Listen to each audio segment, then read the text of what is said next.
السلام عليكم ورحمة الله تعالى وبركاته. يا هلا بك يا بطل.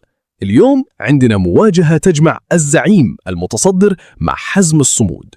الهلال داخل وعينه على تعزيز الصدارة والاستمرار في سلسلة الانتصارات، والحزم يبي يحاول يسوي مفاجأة تاريخية أو على الأقل يطلع بنقطة من أمام بطل الدوري. إليك التفاصيل يا غالي. التشكيلة المتوقعة للهلال بقيادة جيسوس. الهلال بيلعب بأسلوبه الهجومي المعتاد 4-2-3-1. حراسة المرمى ياسين بونو. الدفاع رينان لودي، علي البليهي، كوليبالي، جواو كانسيلو.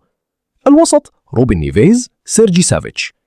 الوسط الهجومي سالم الدوسري، مالكوم، ماركوس ليوناردو. الهجوم ألكسندر متروفيتش. التشكيلة المتوقعة للحزم. الحزم بيدخل بتكتيك دفاعي بحت 5-4-1 عشان يضيق المساحات على نجوم الهلال. حراسة المرمى إبراهيم زايد. الدفاع فرحان العازمي، طلال عبسي، باولو ريكاردو، يوسف الشمري، راكان الشملان. الوسط أحمد الجويد، توزي، باديول، محمد فؤاد. الهجوم يوري ليريو. التوقعات. شوف يا صاحبي، بالمنطق وبالأرقام الهلال كفته أرجح بكثير.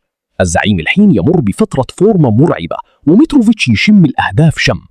الحزم بيحاولون يستبسلون ويقفلون المناطق الخلفية، لكن الهلال عنده حلول من كل مكان، من عرضيات كانسيلو أو تسديدات نيفيز أو مهارة سالم. توقعي إنها بتنتهي 3-0 للهلال، وممكن تزيد لو انفتح اللعب في الشوط الثاني. الحزم ما لهم إلا المرتدات، ويمكن ما تجيهم إلا فرصة أو ثنتين طول المباراة.